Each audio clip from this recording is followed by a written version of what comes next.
Shalom, selamat pagi jemaat Tuhan. Berjumpa kembali dalam doa pagi online. Janjimu ya dan amin.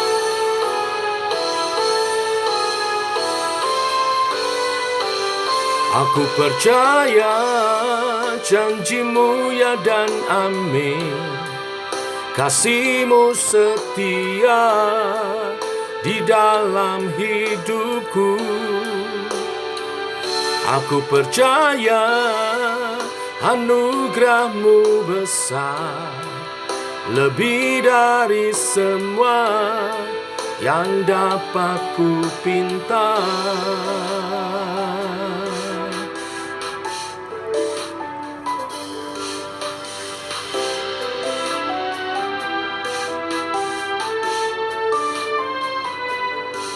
Saat ku lemah, kau angkat hidupku. Saat ku jatuh, kau topang tanganku.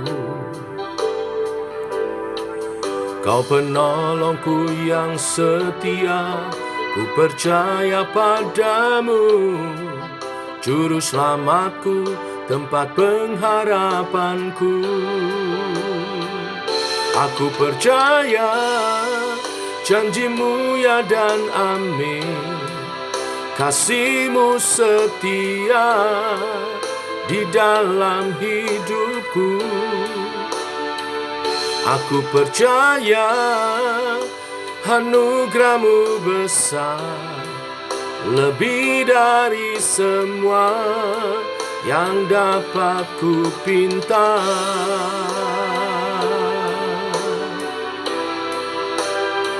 Kami percaya akan janji-janjimu Tuhan.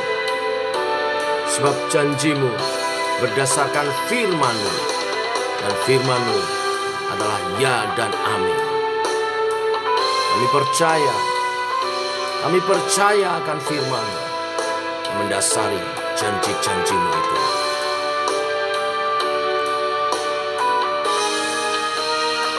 Aku percaya janjimu ya dan amin. Kasihmu setia di dalam hidupku.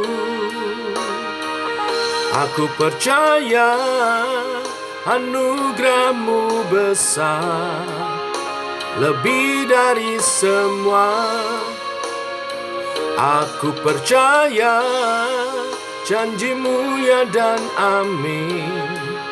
Kasihmu setia di dalam hidupku. Aku percaya anugerahmu besar, lebih dari semua yang dapat ku pinta. Lebih dari semua yang dapat ku pinta, lebih dari semua yang dapat ku pinta.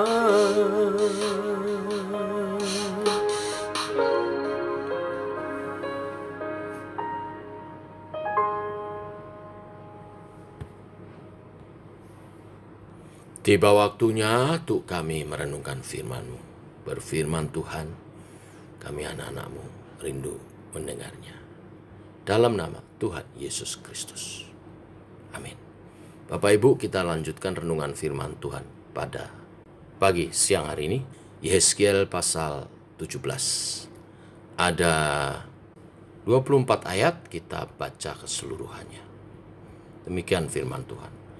Maka datanglah firman Tuhan kepadaku, hai anak manusia, katakanlah suatu teka-teki dan ucapkanlah suatu perumpamaan kepada kaum Israel. Katakanlah, beginilah firman Tuhan Allah.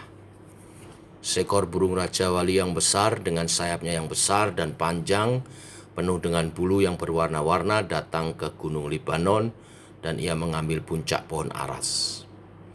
Ia mematahkan pucuknya yang paling ujung dan dibawanya ke sebuah negeri perdagangan, lalu diletakkannya dia di kota perniagaan.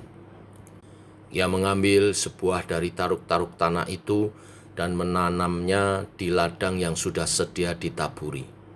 Ia menempatkannya dekat air yang berlimpah-limpah seperti pohon gandarusa, sehingga ia tumbuh dan menjadi pohon anggur yang rimbun, yang tumbuhnya rendah dan cabang-cabangnya melengkung menuju burung itu dan akar-akarnya tetap di bawahnya. Demikianlah ia menjadi pohon anggur dan mengeluarkan tunas-tunas dan memancarkan taruk-taruk.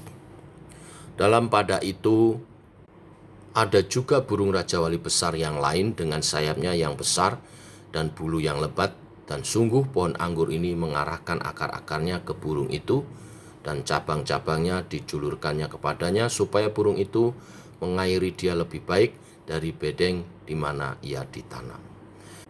Namun ia ditanam di ladang yang baik, dekat air yang berlimpah-limpah, supaya ia bercabang-cabang dan berbuah, dan supaya menjadi pohon anggur yang bagus. Katakanlah begini firman Tuhan Allah, apakah itu akan berhasil? Apakah orang tidak akan mencabut akar-akarnya dan menyentakkan buahnya, sehingga semua ulamnya yang baru menjadi kering? Tidak usah tangan yang kuat dan banyak orang untuk mencabut dia dengan akar-akarnya. Lihat, ia memang ditanam, tetapi apakah ia akan memberi hasil? Apakah ia tidak akan layu kering kalau ditimpa angin timur? Ia akan layu kering di bedeng tempat tumbuhnya itu. Maka datanglah firman Tuhan kepadaku. Katakanlah kepada kaum pemberontak, tidakkah kamu mengetahui apa artinya ini? Katakanlah, lihat, Raja Babel datang ke Yerusalem, dan ia mengambil rajanya dan pemuka-pemukanya dan membawa mereka ke Babel baginya. Lalu ia mengambil seorang yang berasal dari keturunan raja dan mengadakan perjanjian dengan dia, sambil menyuruh dia bersumpah. Ia mengambil juga orang-orang berkuasa negeri itu, supaya kerajaan itu menjadi lemah dan jangan memberontak lagi, juga supaya memegang teguh perjanjian itu, dan dengan demikian tetap ada. Tetapi orang itu memberontak kepadanya dengan menyuruh utusannya ke Mesir, supaya ia diberi kuda dan tentara yang besar. Apakah ia akan berhasil? Apakah orang yang berbuat demikian dapat luput? Apakah orang yang mengingkari perjanjian dapat luput? Demi aku yang hidup, demikianlah firman Tuhan Allah, ia pasti mati di Babel, di tempat raja yang mengangkatnya menjadi raja, karena ia memandang ringan kepada sumpah yang dimintakan raja itu daripadanya, dan mengingkari perjanjian raja itu dengan dia. Dan Firaun tidak akan membantu dia dalam peperangan dengan tentara yang besar dan sekumpulan banyak orang. Pada waktu tembok pengepungan ditimbun dan benteng pengepungan didirikan untuk melenyapkan banyak orang, ia memandang ringan kepada sumpah dan mengingkari perjanjian. Sungguh, walaupun ia menyungguhkan hal itu dengan berjabat tangan, tetapi ia melanggar semuanya itu, maka ia tidak dapat luput. Oleh sebab itu, beginilah firman Tuhan Allah, demi aku yang hidup, aku pasti menimpakan atas kepalanya sumpahnya kepadaku, yang dipandangnya ringan, dan perjanjiannya di hadapanku yang diingkarinya. Aku akan memasang jaringku untuk menangkap dia, dan di dalam perangkapku ia akan terjebak. Aku akan membawa dia ke Babel, dan di sanalah aku akan berperkara dengan dia, karena ia berubah setia terhadap aku. Dan semua tentara pilihannya akan tewas dimakan pedang, dan yang terluput akan dihamburkan ke semua mata angin. Dan kamu akan mengetahui bahwa akulah Tuhan yang mengatakannya. Beginilah firman Tuhan Allah, aku sendiri akan mengambil sebuah carang dari puncak pohon aras yang tinggi dan menanamnya. Aku mematahkannya dari puncak yang paling ujung dan yang masih muda, dan aku sendiri akan menanamnya di atas sebuah gunung yang menjulang tinggi ke atas. Di atas gunung Israel yang tinggi akan kutanam dia, agar ia bercabang-cabang dan berbuah dan menjadi pohon aras yang hebat. Segala macam burung dan yang berbulu bersayap tinggal di bawahnya. Mereka bernaung di bawah cabang-cabangnya. Maka segala pohon di ladang akan mengetahui bahwa aku Tuhan, merendahkan pohon yang tinggi dan meninggikan pohon yang rendah, membuat pohon yang tumbuh menjadi layu kering, dan membuat pohon yang layu kering bertaruh kembali. Aku Tuhan yang mengatakannya dan akan membuatnya. Amin. Sampai di sini pembacaan kita. Bapak Ibu, perikop kali ini berbicara tentang Raja Sedekia yang memandang rendah sumpah dan mengingkari janjinya. Raja Sedekia bersumpah dan berjanji untuk taat kepada Raja Babel. Tetapi diam-diam dia minta pertolongan Mesir untuk justru berperang melawan Babel. Sikapnya ini mengingkari tidak hanya perjanjian dengan Raja Babel, tetapi dengan Tuhan.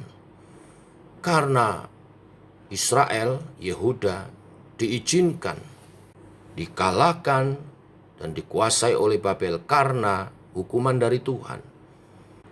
Tuhan berharap Raja Sedekia tunduk takluk kepada Babel, menjalani hukuman yang daripada Tuhan karena pemberontakannya, karena ketidaksetiaannya sampai mereka dipulihkan.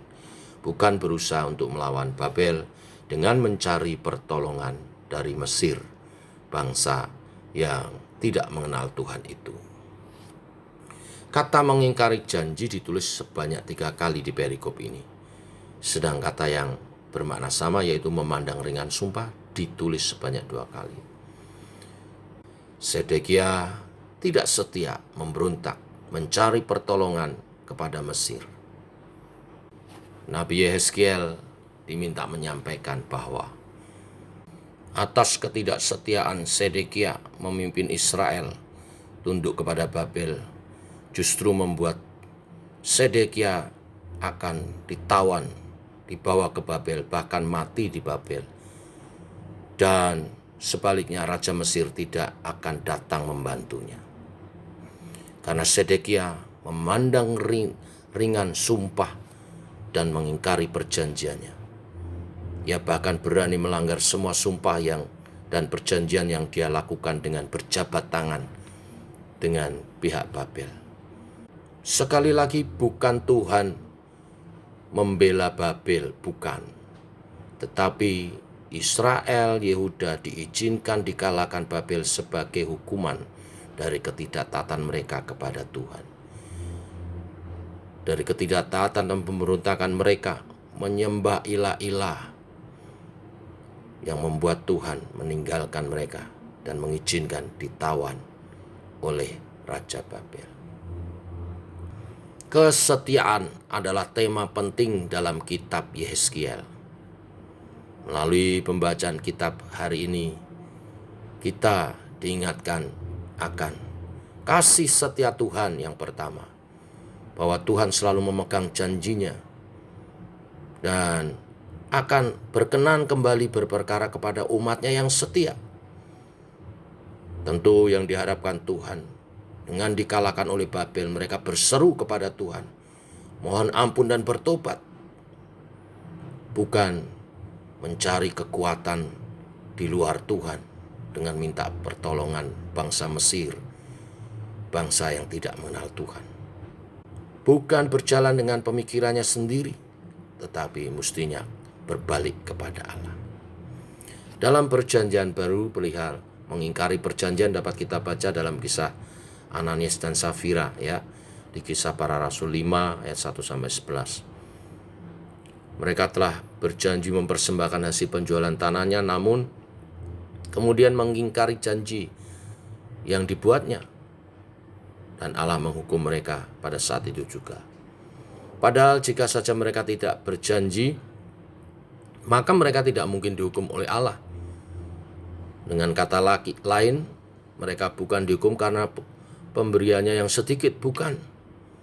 Bukan karena persembahannya yang sedikit, bukan. Tetapi mereka dihukum karena menganggap rendah suatu perjanjian dengan Allah. Bapak Ibu jemaat Tuhan, berkaitan dengan janji, ada 2 hal yang harus kita lakukan. Pertama, kita harus bersyukur karena mempunyai Allah yang tidak pernah ingkar janji. Jadi kita yakin penuh akan penggenapan janji-janji Allah. Yang kedua, Allah setia terhadap janji dan ucapannya. Jadi kita juga harus memegang janji yang telah kita buat, baik kepada Allah maupun kepada sesama kita. Biarlah kebenaran firman hari ini memberkati kita semua. Mari kita berdoa. Bapa, kami mengucap syukur di tengah kesibukan hari ini, Engkau mengingatkan kembali untuk kami merenungkan firman-Mu. Kali ini Tuhan mengingatkan tentang sikap terhadap janji, baik terhadap sesama, terlebih bila kami berjanji kepada Tuhan.